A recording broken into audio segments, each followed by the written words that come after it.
Magandang gabi po sa lahat. Happy Sabbath po. Ayan, tayo pinadako na sa ating whisper service. At sa pasimula po, tayo po muna'y manalangin. Gamhanan nga Diyos na nasa lagdasan sa mga langit. Ning kagagnion, maraming nagpasalamat sa kagayad sa sa iyong pagkamaayos sa tamatang sa namin. Bani kami sa pag-awitan, ang mga undaygong pasalamatan. Abangi kami, ang sayang na madungo, hindi magadugang sa aming kinabuhi, ang magiging makarang sa iyong atubahan. Salamat sa pagdungo sa mga pag-ampo. Ining ka ng aming salit pag-alat sa mo, pinaagin ka ng pag-isong na imong buklong anak, among bugag maluluwan. Amen.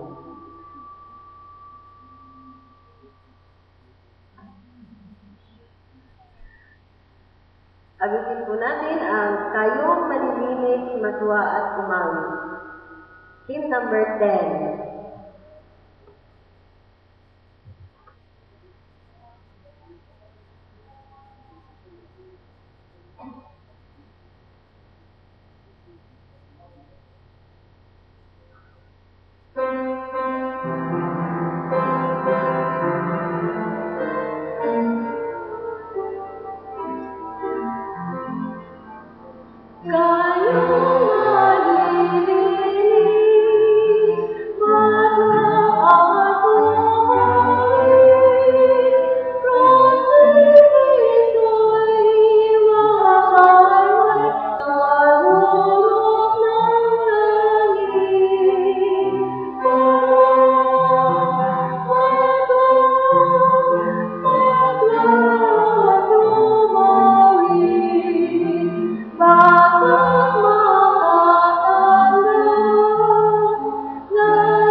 Sa pagkakatuloy, awitin po natin ang Crowning Gems of Creation, hymn number 385.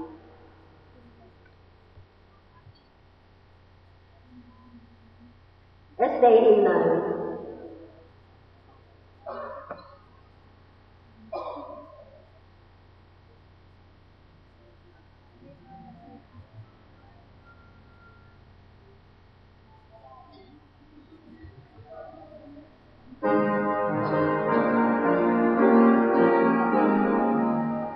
Ay bulat.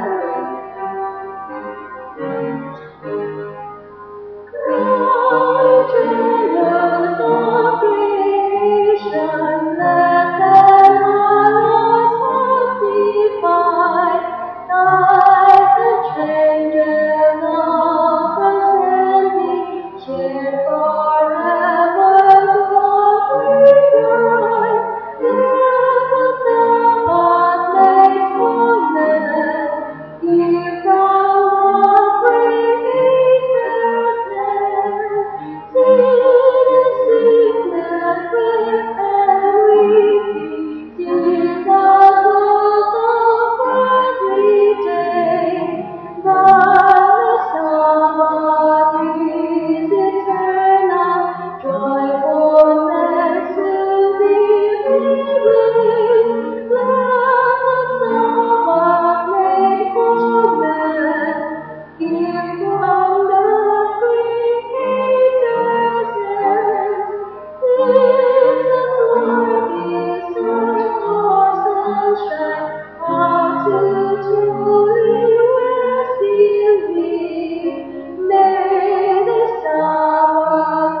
Mga kapatid, bago tayo manalangin, buksan muna natin ang ating mga banal na kasulatan sa Daniel 12, verse 3. At silang pantas ay sisilang na parang ningning ng langit, at silang nagbabalik ng marami sa katuwiran ay parang mga bituin magpakailanman. Pagpalain ang talatang ating binabasa at tayo maniklood sa panalangin.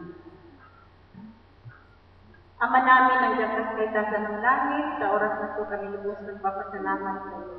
Maraming salamat po na kami niyong dinala dito sa inyong banal na sambahan kahit sa masungit sa panahon na mabahat ay inyong kaming dinala dito. Maraming salamat sa banal na Espiritu at maraming salamat sa inyong paglingkod. Sa aming paglingkod sa inyong Ama na walang kanilang upang sa ganang Ama kami magtatagumpay sa mga kaaway. Tulungan mo kami na magpakinggan namin ng inyong mensahe sa gabi nito ng dalhin ni Sister Ro. Nawa Ama, ikaw magsasalita at ikaw mag-iinisan sa kanyang kaisipan. Upang sa ganun Ama, ito ay matalakay niyang mabuti at may kabuhayan din namin ng inyong mga anak. At maibigay rin namin ng mga mensahe na aming napakinggan sa aming mga kapitbahay. Saan man kami, Ama, patungo, kung kami ay nakahiga man, kung kami ay nakatayo man, Ama, o saan mang dako kami, aming ipagbigay ang inyong mensahe. At tulungan mo rin na ang lahat ng aming mga kasambahay na magigit na purihin ka namin na walang hanggang pagpuri, Ama. At bukas kami ay makarating dito sa inyong banal na sambahan upang makapakinggan namin muli ang inyong banal na sambahan. Patawarin mo kami, Ama, sa aming nagawang pagkukulang pagkakasala sa inyo. Ito yung hinihiling sa pangalan ng tagapagligtas sa inyo. Amen.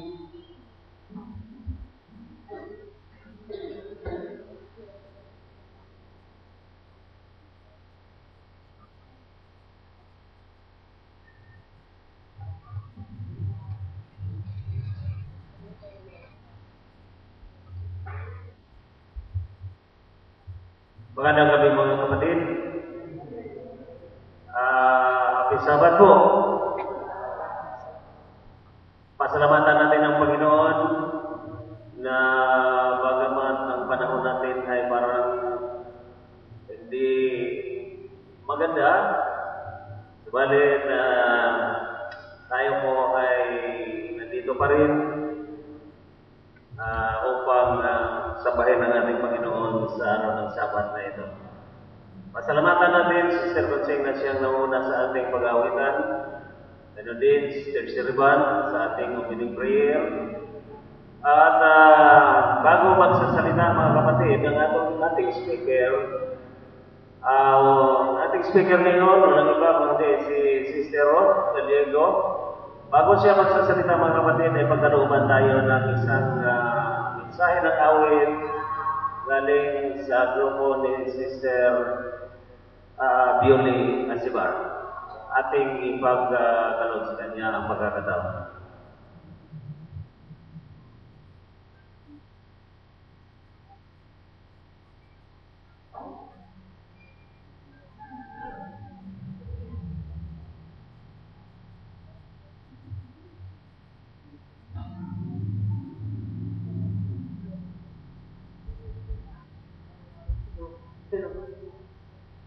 There's the wonder of sunset at evening, the wonder of sunrise I see, but the wonder of wonders, the thrill of my soul, is the wonder that God touched me. Oh, the wonder of it all, the wonder of it all, yes, the thing that God loves me. Oh, the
God loved us so much that He kept us alive, very needy, not for our thoughts, but for Him.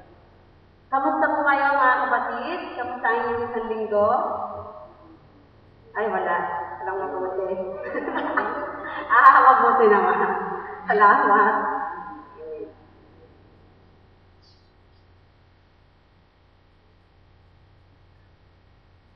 Sino po sa inyo ang nangarap na maging isang bituin o star? Sige nga, meron bang nangarap na ako sana isang star, big star? Sige, si Jason. Bulalakaw. Isang bulalakaw siya.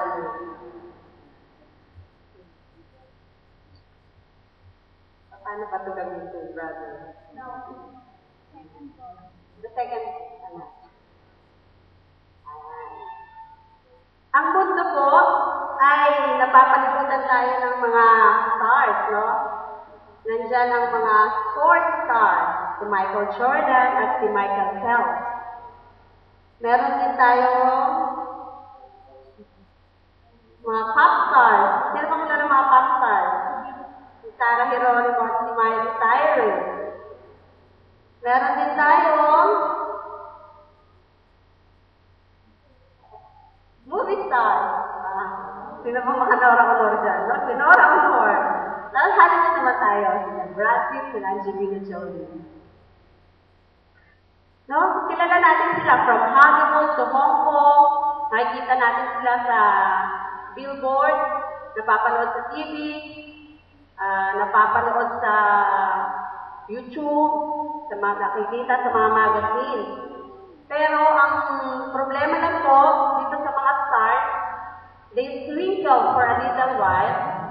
Hindi nagtatagal ang kanilang pagkinang pag meron ng bago, someone prettier, stronger, faster, mas magaling kumanta, napapalitan na. Yung mga dating sikat na lalaon.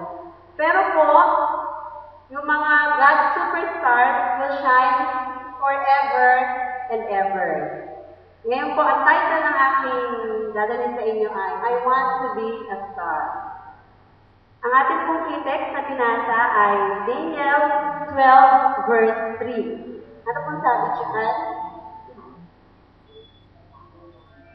Those who are wise will shine like the brightness of the heavens, and those who live many righteousness like the stars forever and ever.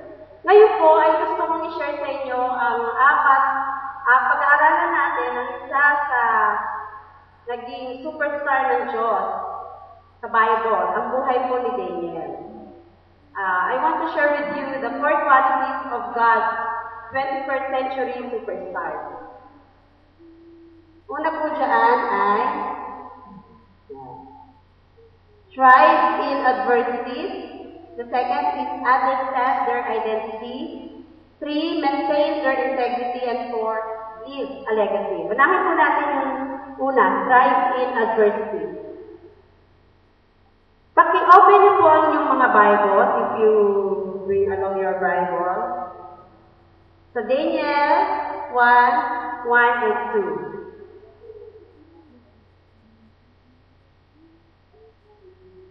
Please read with me. In the 3rd year of the reign of Jehoiakim, king of Judah, Nebuchadnezzar, king of Babylon, came to Jerusalem and besieged it.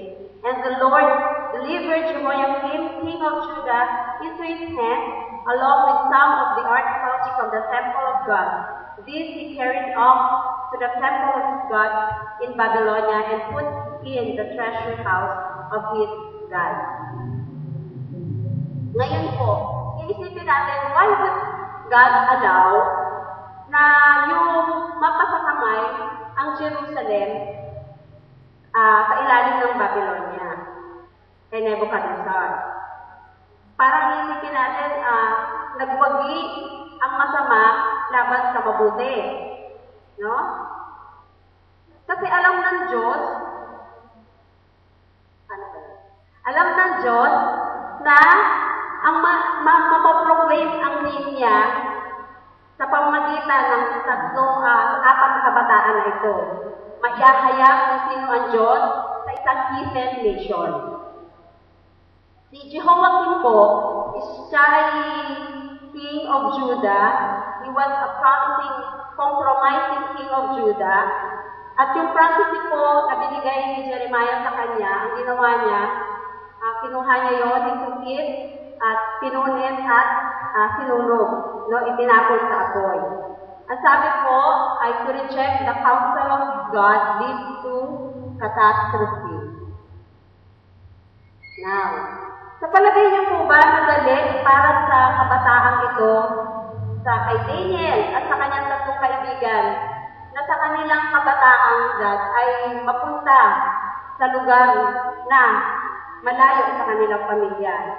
Marami pong magbabago sa kanila. Hindi na nila makikita ang kanilang pamilya. From a Christian nation to a heathen nation, hindi na niniwala sa Diyos. No? Yung kanilang buong buhay ay nabago. Pero sa kabila noon, mga pinaharap nilang madidilim, adversities. Ano ba yung Tagalog? Strife in adversities. Nagpapatuloy sa kabila ng mga pagsubok. Sa kabila ng mga yung, mga dilim na kinaharap nila, ay nagawa nila na makilala ang Diyos sa isang heathen nation, ang Babylonia. Ang sabi ko dyan, God is bigger than our problems. Problems and difficulties are the building blocks for success. Tayo po, na mga Kristiyano ngayon, tayo ay nakakaranas ng mga pagsubok. No? Isipin po natin na ating mga problema, meron tayong Diyos. God is bigger than our problems. Ilapit po natin sa Panginoon. God is preparing you for greatness, preparing you for leadership in the future. Katulad mo ni Brother Emer. Akalain niya po ba na si Brother Emer ay magiging elder na ng church? He goes through the difficulties in life, no? Pero tayo ay piniprepare ng Panginoon for greatness. Baka kayo ay maging future leader ng ating church. Pag meron pong announcer na magtatanong, pila po tayo. Pipila dito, isang pila ay pila ng mga problema. Ang pila dito sa kabila ay pila ng mga pagpapala. Sa palagay niyo po may pipila sa mga problema? Wala po, di ba? Halos lahat siguro tayo pipila dito sa mga pagpapala. Pero isipin po natin, sabi sa Ministry of Healing, page 471, sabi ni Ellen G. White, trials and obstacles are the Lord's chosen methods of discipline and His appointed conditions of success. Kailangan lang po na alamin natin kung saan natin ilalagay ang ating pagtitiwala. Like Daniel and his friends. Second, understand their identity. Daniel 1 verse 6. Among these were some from Judah, Daniel, Hananiah, Mishael, and Azariah. Noong po panahon nila, ang mga Hebrew names po ay binibigay ng magulang. Hindi lang po basta binigay, meron po yung significance sa kanila. Oftentimes, nabasa po sa Prophet and King, sabi ni Ellen White doon, binibigay yun ng mga magulang dahil gusto ng magulang na yung meaning ng name nila, yun ang character na ma-develop sa mga anak nila. Ang pangalan po ni Daniel, kaya po ang meaning. Daniel means God is my judge. Doon po sa pag-i-el, ang dulo ng name, it means derivative of God ang meaning. No?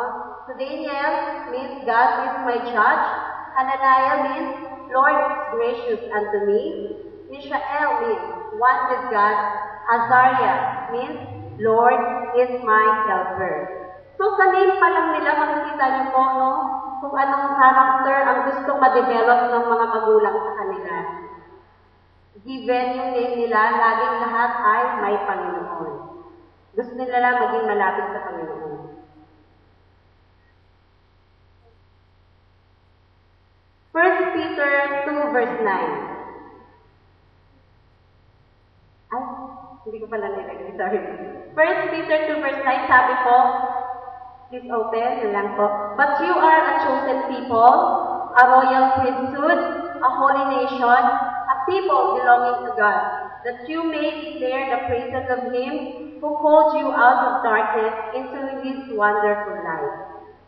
Tayo po, mga fellow believers, SDA Christians, katulad ko po, dapat let us be proud of our identity, of our heritage. We are boasting na tayo po yung merong tunay na aral. No? Lahat tayo na nandito ngayon, hindi po aksidente na nandito kayo. Ikaw, Sister Jean, hindi aksidente na naging Adventist ka. No? May purpose po ang Panginoon. We are here, ano po ba yung integrity natin? Identity natin. We are here to lead others to God. Kasi tayo po yung nagsasabi na sa atin ang tunay na aral. So, dapat tayo po yung nag-aakay ng iba patungkol sa Diyos. When we lose our identity, pag nawala na po yun, what is there for us to preach? Wala na po. Kung pareho na lang po tayo ng iba, ano pa po yung i-preach natin kung if we lose our identity? Number 3, maintain their integrity. Daniel 1, verse 8. But Daniel resolved not to defile himself with the royal food and wine, and he asked the chief official for permission not to defile himself this way. Sa iba pong translation, sa aking translation, ang nakalagay ko rito, resolve. Sa King James Version, ang nakalagay doon ay purpose. Bigyan niyo po ako ng iba pang word ng resolve purpose, Brother Ricky. May naisip ka? Daniel's purpose in his heart, not to defile himself. Ano pa? Decided, di ba? Daniel decided in his heart not to defile himself with the royal food. One time po, yung si Nene nag-aaral dito, nakwento niya sa akin na dapat may pasok siya ng Saturday, may exam, hindi niya pinasukan. Nakakatuwang isipin na meron tayong, naninindigan tayo for what we know is right, diba? What we know is just. Kung sa palagay niyo po si Daniel ay nag-compromise in one point, doon sa experience niya noon, sa story, you know the story. Kung nag-compromise siya in one point, sa palagay niyo po ba maniniwala pa sa kanya ang chief ng guards or si Nebuchadnezzar is to compromise in one point? Hindi po ba? Hindi. Kasi sasabihin natin, bakit pumayag ka dahil? At ngayon, hindi pwede. Diba? Si Daniel po, hindi lang po gusto niyang i-please ang king. He wanted to please the King of Kings and the Lord of Lords. Ang sabi po sa Prophet and History po yan, hindi ko lang alam po anong page. God's richest blessings do not come to those who compromise their integrity. Please read with me. God's richest blessings do not come to those who compromise their integrity. Sa atin po na mga kabataan, kahit nasa edad kong ganito, dapat alam natin kung ano yung identity natin. Huwag po natin i-kompromiso. Kung ano yung, lalo na po sa Sabat, huwag po natin i-compromise ang Sabat. No? Tandaan po natin, God's richest blessings do not come to those who compromise their integrity. Number 4. Leave a legacy. Daniel 1:20. Sa palagay niyo po, ano po ang naging legacy na iniwan ni Daniel sa isang heathen nation, katulad ng Babylonia? Si Rachel. Paninindigan ang naiwan niyang legacy. Okay. Gusto ko magtanong, parang teacher. Si Brother Ricky.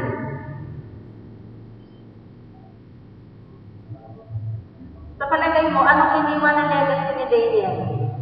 sa Babylonia.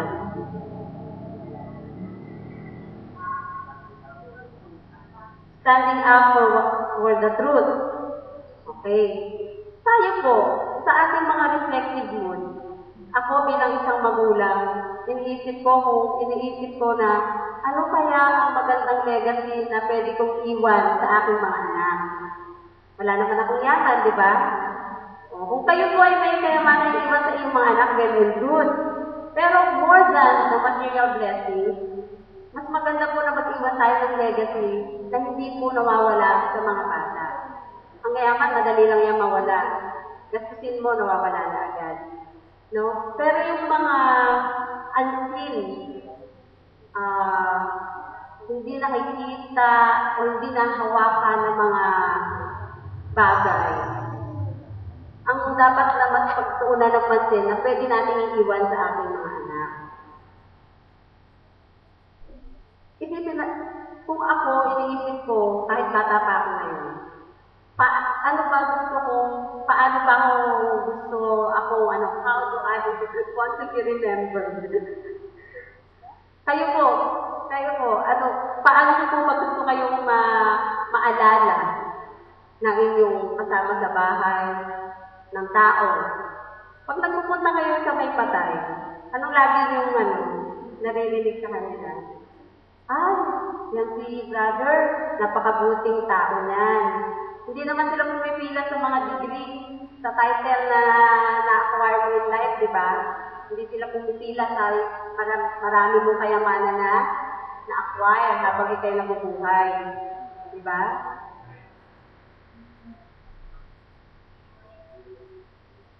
Pag ako ay namatay, gusto ko ma-remember ako ng anak ko na hindi mayaman. Mayaman sa pangalan. At ito ang anak ko, gusto ko ma-remember niya yun. Leave an impact. Testimony versus title. Hindi ko po sinasabi na yung title masama po Hindi po ganoon. Pero when it comes to the end of your life, ang testimony po ang mag-iiwan na tatak sa tao. Hindi po yung titulo na na-acquire mo. Master, doktor, hindi po yun. Ang testimony mo na naiwan sa kanila. Ayan po. Si Pharaoh, meron siyang titulo. Si Moses, meron siyang testimony. Si Potiphar, he has the title, but Joseph has the testimony of Jesus. Si Nebuchadnezzar, he has the title, pero si Daniel, meron siyang testimony of Jesus. Si Pilate, he has the title, but Jesus has the testimony. Tayo po mga kapatid, bukas po, leave an impact. Meron po tayong hope impact tomorrow. Tinatawagan po tayo na mag-join. Hindi lang po ito ay gawain ng officer na iglesia. We have to leave an impact dito sa ating kabarangay. Dito sa ating mga kapwa taga-CAA. Tayo po ang may tunay na aral. Dapat tayo ang nagtatatak ang mas mabuti dito sa ating barangay. Tayo po ang magdadala ng pag-asa. Magbibigay tayo, hope impact. Nabasa ko na po yung leaflet. Ay yung pamimigay natin bukas. May Tagalog at may English. Pero mas marami po yung Tagalog na binigay sa atin. Napakaganda po. Pag-asa ang nakalagay doon. Kaya pala siya hope. Tayo po ay magbibigay bukas na polyeto. Magbibigay ng pag-asa sa ating mga kabarangay dito. Makiisa po tayo. Rain or shine. Ano po sabi dyan? Thrive in adversity.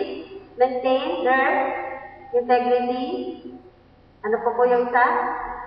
You have to know your identity and leave an impact. Gusto niyo po na magkaroon ng impact habang tayo ay nandito, nakakapag-serve pa dito sa ating iglesia dito sa JA. Tomorrow, please come out and join Hope Impact. Ano po?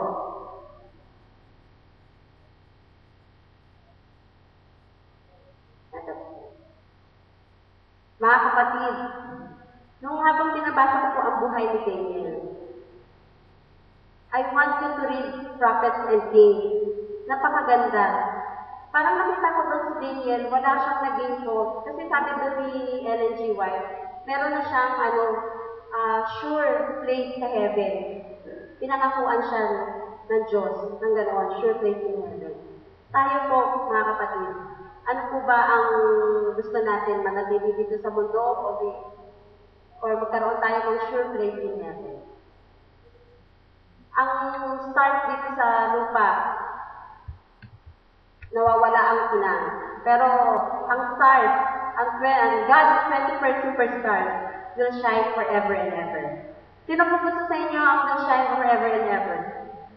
That's my prayer.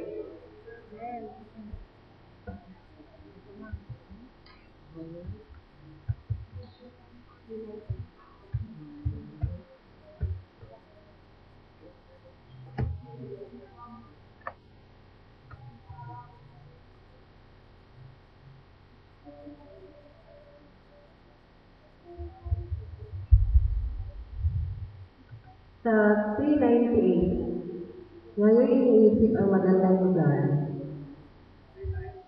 398, 398.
Opo, Panginoon, gusto po namin na ang aming mga bituin ay manatiling kumikinang habang kami po ay naghihintay sa inyong pangalawang pagdating. Tulungan niyo po kami na mapanatili ang silang ng aming mga bituin upang ang testimony at ang aming seguridad ay makita ng aming mga kabrangay dito sa inyong tulong ay kami, dadakilain po namin ang inyong pangalan, kagaya po ni Daniel, na dadakila ang pangalan sa isang information.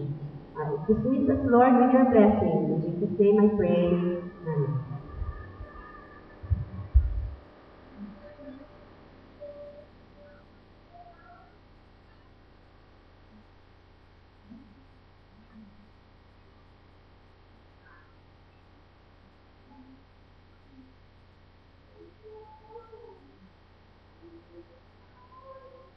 Meron po tayong mga nurses na maglilingkod sa atin.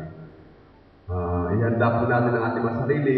Hinihiling ko rin po na ngayong gabi ay panalangin nyo na bukas ay maging magandang panahon.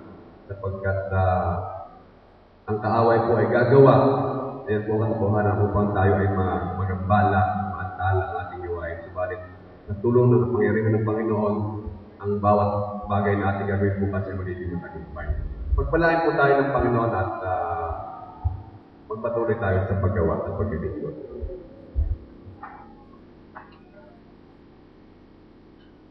Wala bang mga tanong? Baka may mga tanong pa. Brother Merlo, mayroon ka bang karagdagan?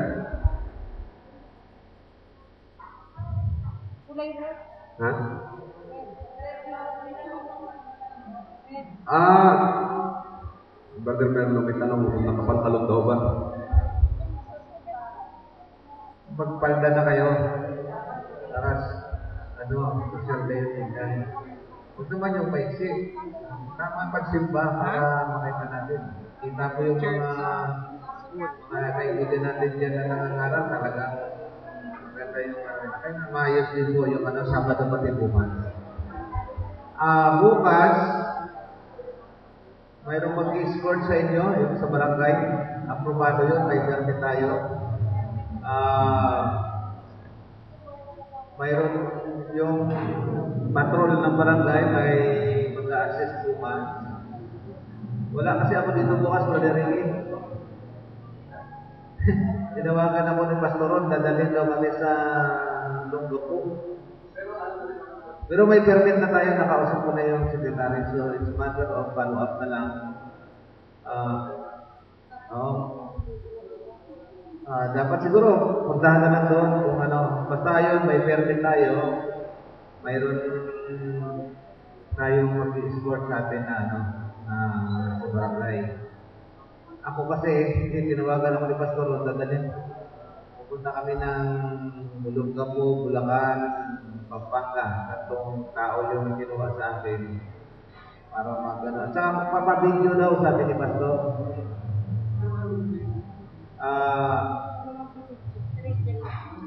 Yung kay Sally, pwede gamitin yung video niya. Yung yung digicam, saka picture, kasi pag i-edit nila lahat kaya nagpadala ng Bulacan, Pampanga, Lunggapo, kasi po, i-edit lahat yan, ipapalabas yan. At may channel kurbata bukas, kaya sinama rin, may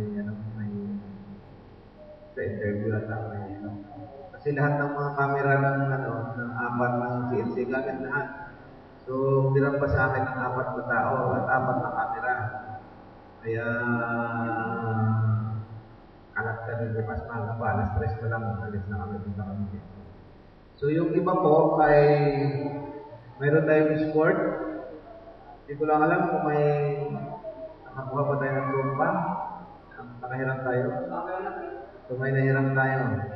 So ano ang sistema natin? Maglalakad tayo, paikot, tapos namimigay. Ano ba ang sistema? Ang napag-usapan po sa board mga kapatid, assembly time natin alas 8 sa elementary school.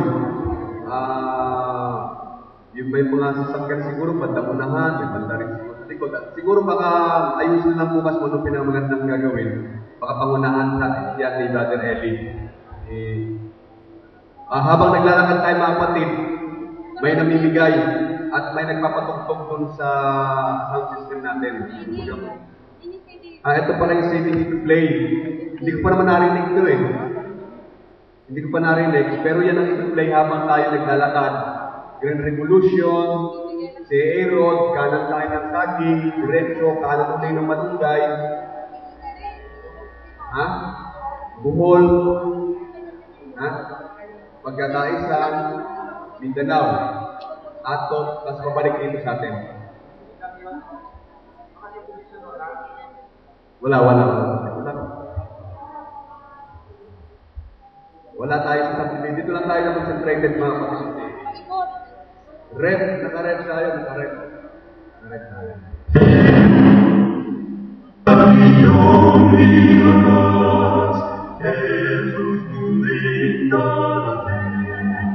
Bukas.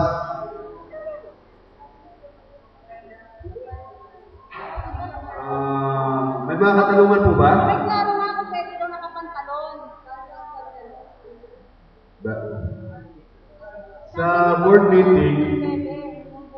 Sa board meeting, walang napagkaisahan kung pantalon o palda. Yan ang pagkakaalam ko. Subalit, kung kaya nyo magpalda siguro maganda. Kasi kung nagagawa ng Brother Lenny,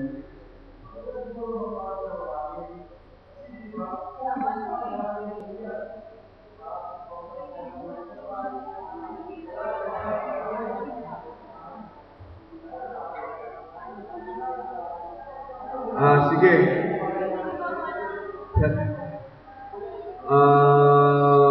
Mas maganda talaga nakapalda din talaga. Kasi nagagawa din naman ng mga iba dyan, nung nag-iipon, nakapalda sila. So, kung yung iba nagagawa naman siguro, kaya din naman siguro, patid kung halimbawa, may napapagod, may sasakyan naman siguro mga dala, pahinga muna. Pagkatapos, may motor, tas muna. Ang pinagkaisahan po by zone, zone 1 dito. Bibigyan na sila ng trucks, so bibigay. Tapos may banda doon naman, kung naman. Pero nakapila ho tayo, nakapila tayo.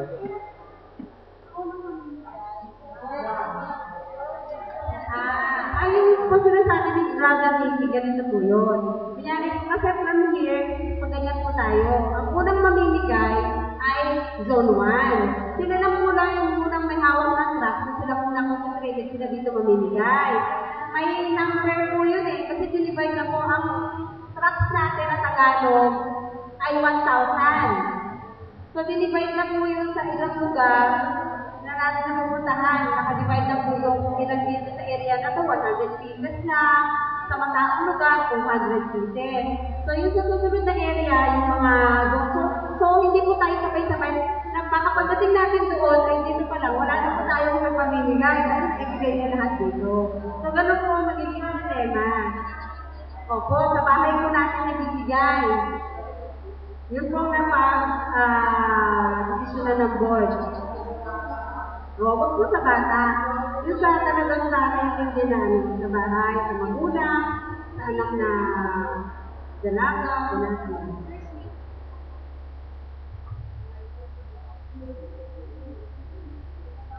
Ayan, malakas na ulan. Bukas wala na yan. Naubos na.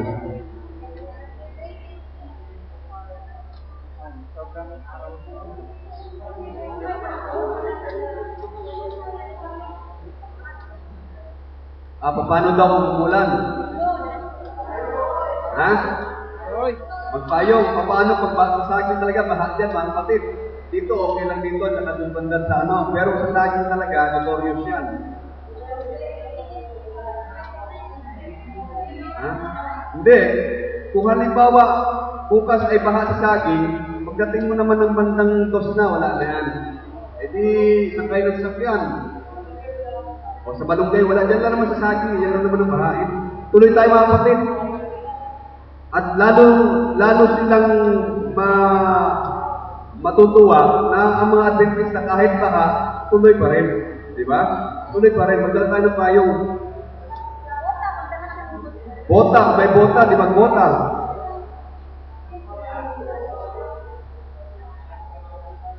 Pero mga kapatid, ganito baka naman sa inyo yung iba talaga hindi makapagpalda at magpapantalon, hindi nagsama. Huwag mga kapatid. Sama pa rin. Sumama pa rin. Pero, hanggat maaari nakapalda. Pero hindi yan magiging hadlang na hindi ka nasasama dahil magpapantalon ka. At kinakailangan magkontrol. Mga kapatid, huwag natin isipin yun ha. Kinakailangan tayong lahat. Hindi magiging hadlang yung kasuotan natin sa ating gawain, mga kapatid.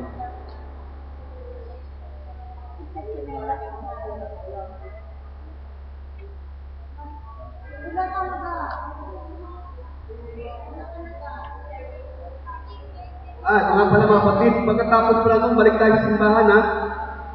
Sabagay, i-announce naman yung bukas. Babalik tayo dito, meron tayong magsasalita at magkakaroon din tayo ng offering and tithes and offering. Kapatid, babalik tayo dito. Magpapasalamat siyempre tayo sa Panginoon sa ating ginawang pamamahagi ng Pumimpa Defense Conference. Huwag na kayong makakunta na kayo na malapit na yung bahay nyo, huwag na kayo magpakutin, diretso tayo kahit dito. At masasalamatan natin ang Panginoon.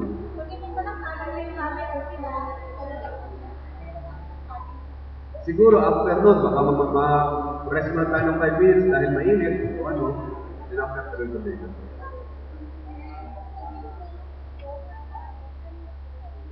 Ulitin ko mga kapatid, yung ating kasuotan mga kapatid, hindi yan pwedeng hadlang na hindi tayo tutuloy ha. Wag. Ang main objective natin dito ay makapagpamigay ng mga impact tests. Yun ang main objective natin. Ang ating kasuotan ay hindi maging hadlang para hindi tayo matuloy mga kapatid. Lahat tayo pupunta.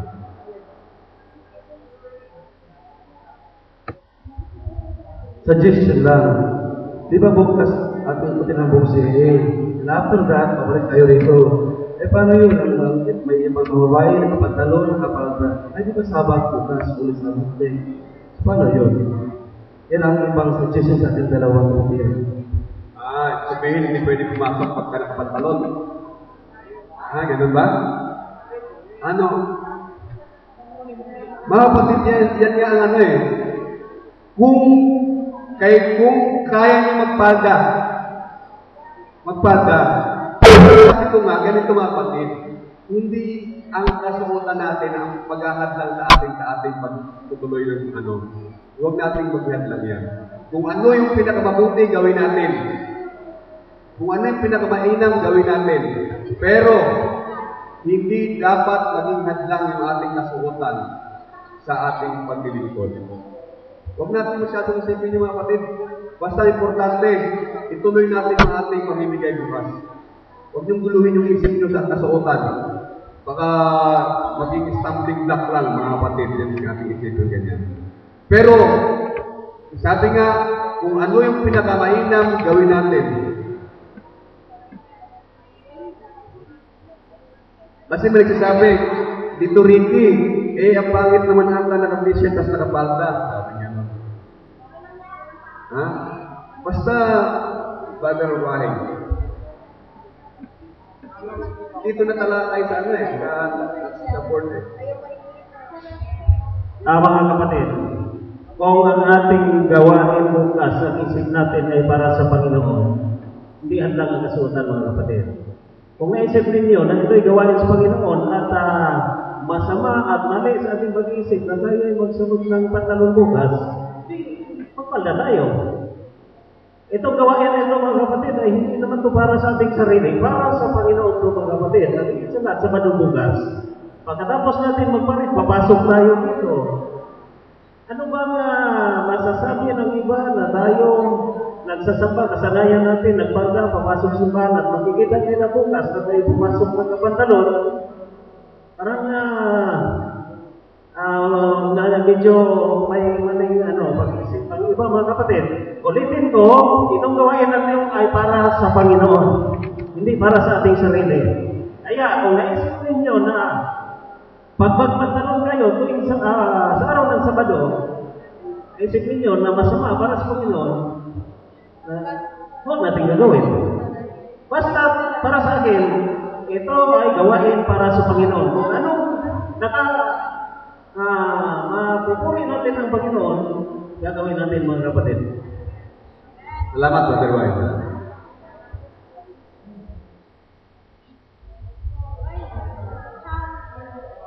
Okay, wala na? Sister?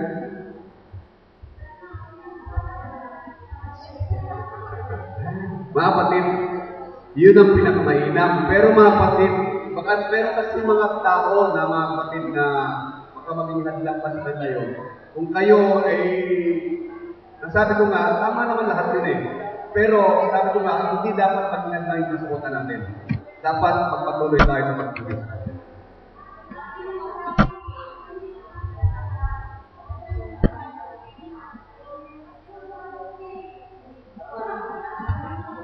Talaga yun, tama yun. Tama yun.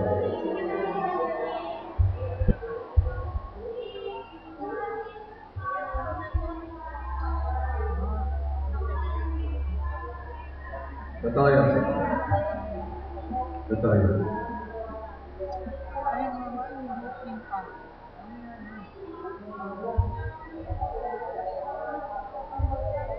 Yung timog ba may sarili silang lakad? Yung timog, may sarili silang lakad? O makikijoin? May sarili sila, no? Makikijoin daw sila? Makikijoin?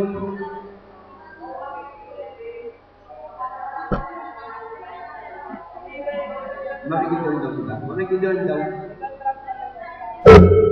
Hindi, iba naman sila.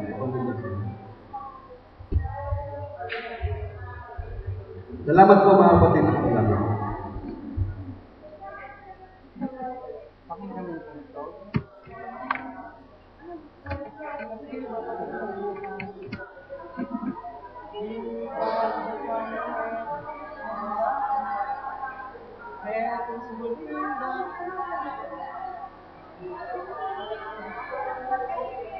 UTGI